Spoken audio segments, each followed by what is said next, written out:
kijana mdogo tu akawa mwanajeshi mkubwa wa Mungu, akawa mwanajeshi mkubwa mwenye nguvu. Na alikuwa kijana mdogo tu, mtoto mdogo aliyekuwa anachunga ng'ombe na kondoo huko, aliyekuwa anasaidia mzazi wake tu kwa kazi ya kawaida. Mungu akafanya jambo mpya kwa nyumba ya huyo. Ina uwezekano kwa macho ya watu wa jamii yenu wewe hauheshimiki, kwa macho ya marafiki wako wewe hautambuliki, kwa macho ya kijiji chenye unaishi wewe hautambuliki. Lakini tunaona katika Samueli wa kwanza sura ya 17 kwa mistari miwili tu, katika jeshi la Waisraeli kijana mdogo Mungu akamuinua akiwa katikati ya jeshi la Israeli. Wanajeshi wengine wakaona hii ni madharau. Kwa nini kijana mdogo huyu ajui ya kwamba sisi tumeshindwa na huu kijitu, tumeshindwa kupiga hawa Filistini? Kwani hao watu hawajui, mfalme hajui ya kwamba sisi miaka hii yote tumeangamizwa na huyu adui? Huyu adui amekuwa super power na anatuletea kijana mdogo. Hata mandugu wa huyu kijana, mandugu wakubwa, kila wakati walikuwa wanajifungia tu, kwa sababu walikuwa wanaogopa jamaa kulikuwa kunaitwa Goliath, kumutu kukubwa kwenye kulikuwa wanabeba mshale size ya hii, kwa sababu mkono yake ilikuwa kubwa, ilikuwa inabeba mshale mkubwa sana mzito. Na akapata kijana mdogo kama huyu. Kijana akavishwa silaha, lakini zikamlemea kwa sababu hazimtoshi. Kijana akaambia mfalme, mimi sitavaa hizi. Wakamvisha magumboots, viatu vya jeshi. Akasema hizi viatu sitavaa. Akavishwa jacket ya jeshi. Akasema hapana, wacha niende vile niko. Na alipofika Goliath akacheka, akachekelea wana wa Israeli, akacheka akasema, sijaiona joka kama huyu mfalme. Badala ya kuniletea jeshi kubwa, ananiletea katoto kadogo kenye nitafinya tu. Kweli Goliath aliyekuwa adui akatupa cheche za maneno, akatoa sumu yake ya maneno, akadharau ule kijana, akatusi huyo kijana, akamdhinisha huyo kijana, akaanza kusongea ya kwamba akabiliane na malizane na huyo kijana. Naye kijana Daudi, kwa sababu alikuwa anajua aliyekuwa ndani mwake, Goliathi aliyekuwa ndani mwake ilikuwa nguvu za binadamu na ujuzi wa binadamu. Lakini Daudi aliyekuwa ndani mwake alikuwa huyu Mungu ndani ya mtoto mdogo, ndani ya kijana mdogo. Biblia inamuita a boy, inamaanisha mtoto mdogo, a little boy. Huyo kijana alikuwa na mawe mawili, alikuwa na kamba, akaweka jiwe kwa kamba, akasema, mimi sitakuja kwako kwa akili zao, kwa nguvu zao, na kuja kwako akaanza kuzungusha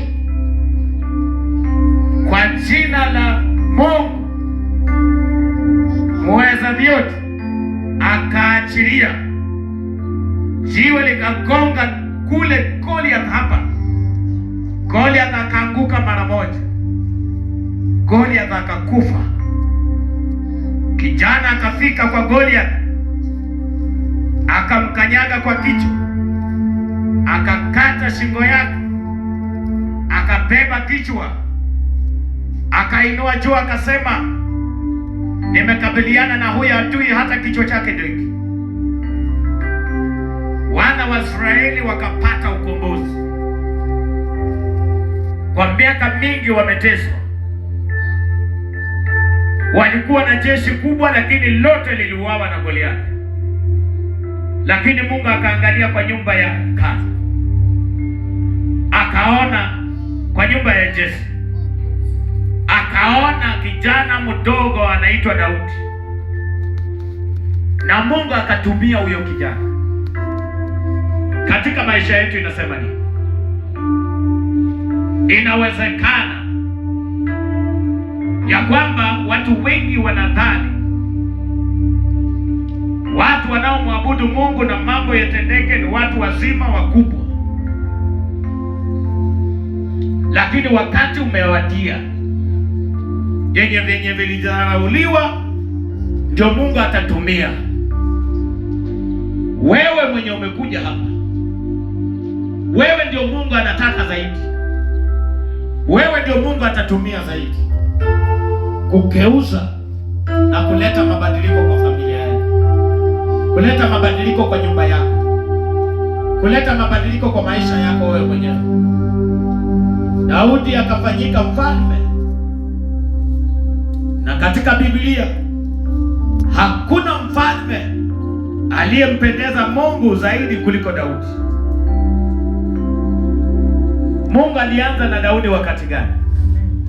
Wakati alikuwa anadharauliwa, wakati alikuwa sio kitu, wakati alikuwa mdogo.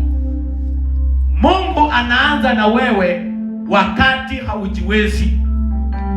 Mungu anaanza na wewe wakati unaonekana hauna. Mungu anaanza na wewe wakati unaonekana wewe uko uchi. Mungu anaonekana na anatembea na wewe wakati hauna nguvu, wakati umeishiwa, ndio Mungu anatembea. Bwana Yesu asifiwe.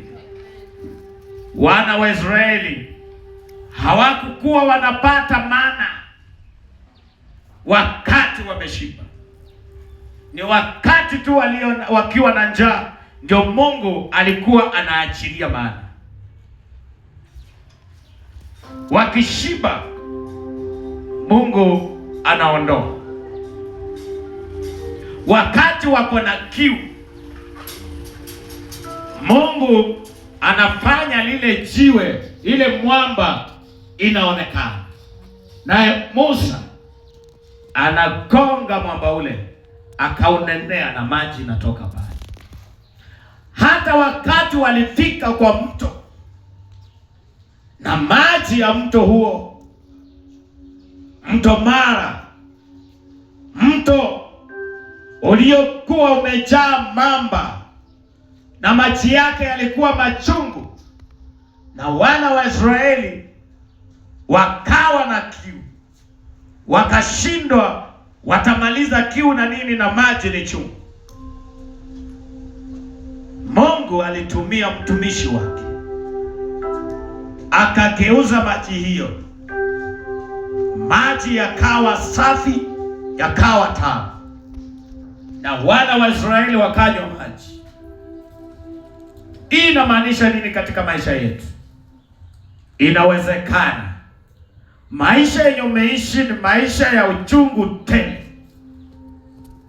Hata ikifika wakati wa kula, unapata chakula chako, lakini ndani mwako ni uchungu. Unaishi maisha ya uchungu. unaishi maisha ya kujiuliza maswali. Unaishi maisha ya kutembea ukiwa na pressure. Mungu aliyebadilisha maji machungu kwa wana wa Israeli, tunaomba akakubadilisha maisha yako, akayafanye maisha matamu katika jina la Yesu Kristo. Anaweza. Yesu anaweza kubadilisha maisha, kwa sababu amebadilisha pale awali. Daudi alikuwa mtu wa kawaida, lakini alipoamua, Daudi mwenyewe aliamua kufanya mambo tofauti. Aliamua kupigana vita tofauti. Hakutaka kutumia silaha za binadamu. Hakutaka kutumia akili ya binadamu. Alimtegemea Mungu hata kwa silaha. Alimtegemea Mungu hata kwa mavazi. Alimtegemea Mungu hata kwa nguvu. Wacha tukamtegemee Mungu kwa vyote. Wacha tukafanye maamuzi ili tukafanye mambo tofauti. Amua kubadilisha mambo. Amua kufuata yenye Mungu ametupangia katika maisha yetu. Amen. Sema Yesu unaweza. Yesu unaweza. Haleluya. Amen. Unaweza.